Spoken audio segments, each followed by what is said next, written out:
All right, Jonathan, let's talk about tech history.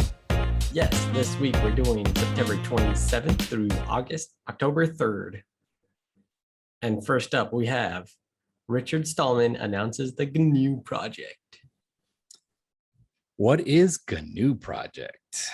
GNU, which stands for Not Unix. Not Unix.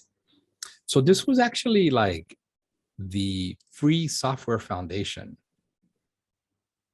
This is considered like today's open source. Mm-hmm. And so it wasn't quite termed open source. You know, the term I don't think was around just yet. This is 1983. And so this was like they wanted to, Unix was a very expensive operating system. And unless you were a corporation, you couldn't afford that operating system. And so what they wanted to do is they wanted to create Unix as a free platform. And instead of Unix, it turned out to be Linux. But they actually started something called the Unix compatible software system that he called GNU, which is G, not Unix. I wonder why the G. I mean, what made them put, instead of just calling it new? Yeah. Or not also, Unix? What's up with their or like little picture icon thing? Like, what is it? This is very common. They do, remember Tux, the penguin for Linux? Yeah. So yeah, they always assign some kind of animal to their project and then they give it a name. And so GNU, I think, oh man, there was something with GNU. What is a GNU? That's it right there. Oh, wow. So that's a GNU. Large, dark African antelope with a long head. Yep. I think that's the picture they got. And then they ended up with this guy.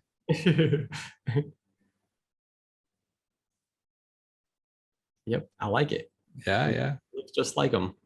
It does. Cartoonish. Cool. All right, next up we have September 27th, Google's fake birthday. Google's fake birthday. For some particular reason, Google has at times chosen the date of September 22nd as their birthday, even though it was more officially September 4th or 7th. And Google has no explanation. You know, I wonder if, like say, for example, the restaurant that you work for, right? Mm-hmm. When did you guys first started cooking in your kitchen? They were probably cooking maybe like February, beginning of March. Okay. More or less. I mean, just come up with a date. Let's just say a date. A date was, so not like open to the public, right? Just like cooking in the kitchen. Probably like February 15th. Okay. And then when did you, so this was, you guys were doing cooking for each other and learning the kitchen and stuff like that, right? Mm-hmm. And when did you get your first customer in there that you cooked for? It was probably March 23rd. Okay, so that was almost a month, 2 months, like a month later, almost a little bit more than that. A little bit more than a month. And then when did you get your first paid customer in there?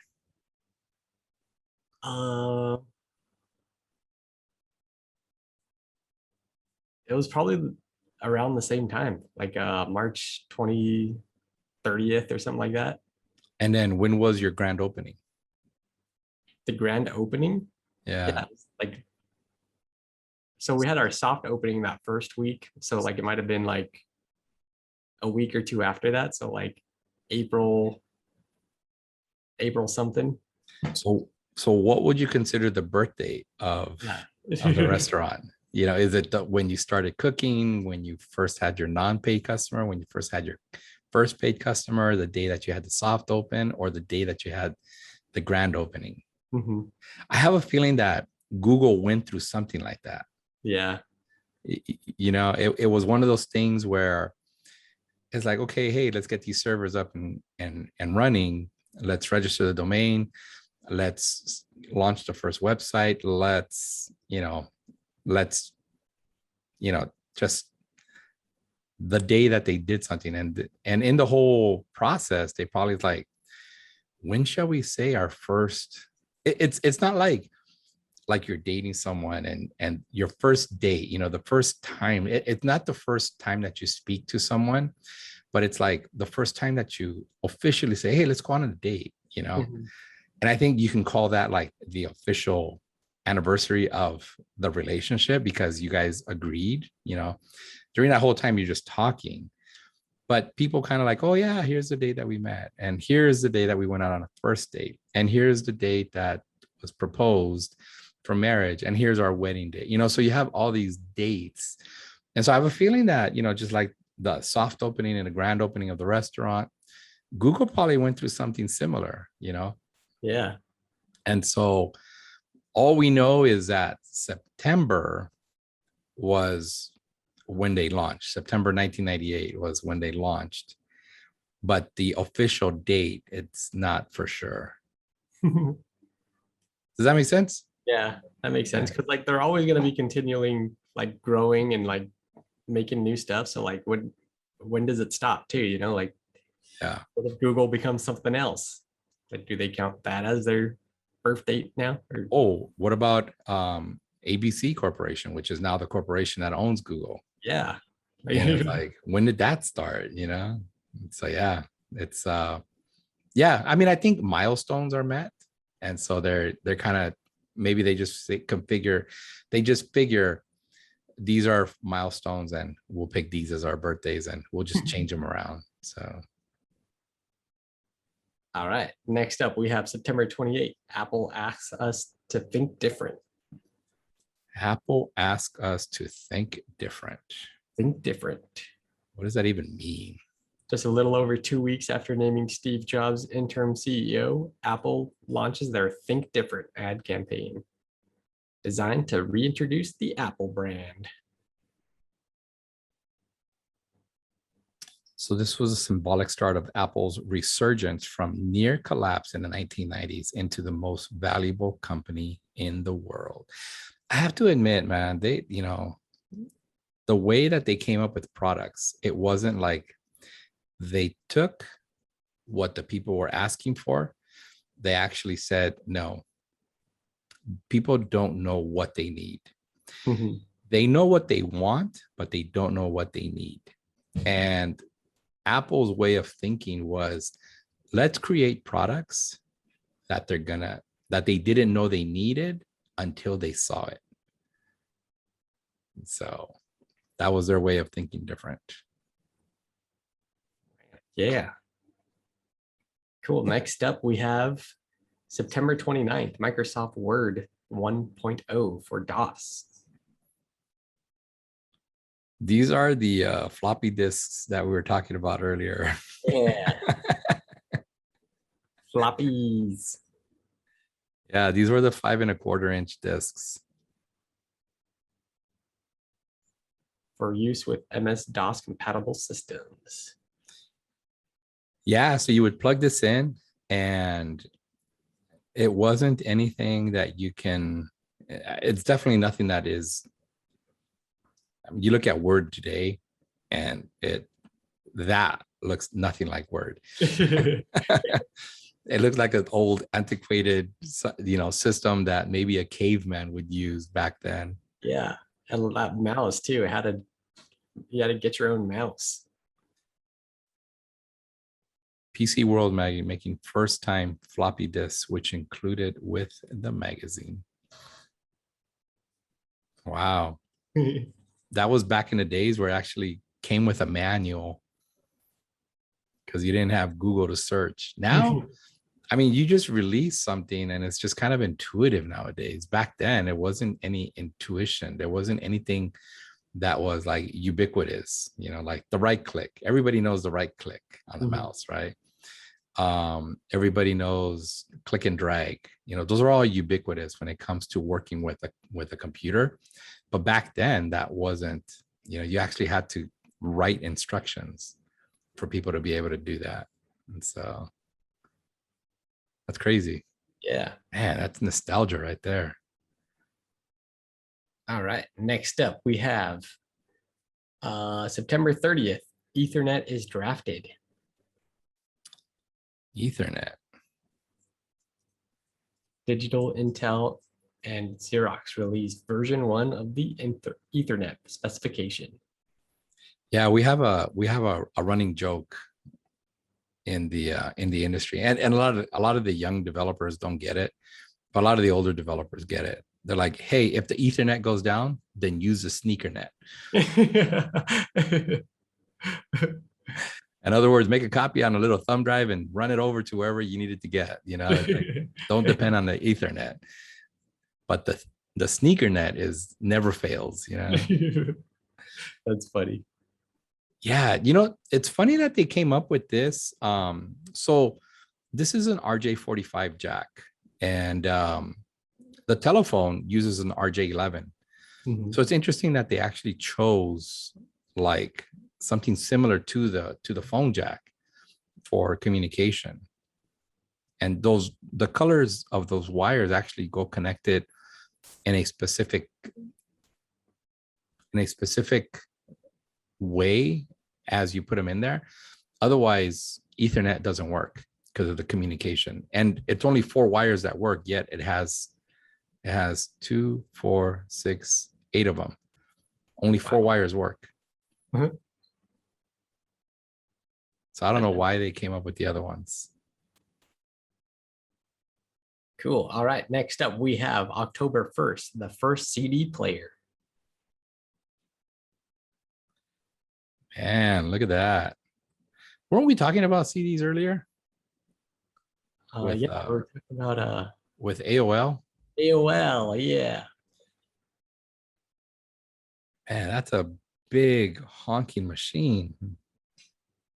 Those huge buttons too. Like, you're not gonna miss those. No, you're sure not. Sony, huh? Sony had the CDP 101. They wanted to get so complicated with these numbers. CD player 101. 101. Why 101? I guess it was basic. A basic version. The basic version, yeah. Man, this was 1982. I remember when CDs came out. Yeah, that's about right. 82. Well, in the US, I think they came out a couple years later. I think like 85 or something. I don't think they came out right away here. Oh, wait a second. This is a CD player, but were CDs already out? That's true. So this one's like a first commercial one. Yes, let's see here. Compact disc player launched in Japan. 82. Launched worldwide in 1983. Okay, so 1983 is when it came out. Yeah, that's about right, I guess. I thought it was later, but yeah, I remember. Yeah, it was interesting. Wow. That's crazy. All right. Next up, we have October 2nd. The Eniac retired. Oh, this was the one that we remember we talked about this one? Yeah, I think it was recent too. It was the launch of the Eniac, and then it was retired. Yeah, put it to rest, man. That thing. 11 years of continuous service. Thank you for your service, Eniac. Wait, was this the one that oh man, was it the one that was delivered to the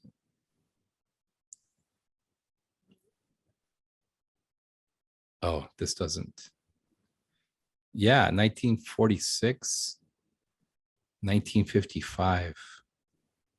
46? That's 11 years. No. How does 46 to 55 become 11 years? Whoa, It's 9 years. 9 years. Yeah.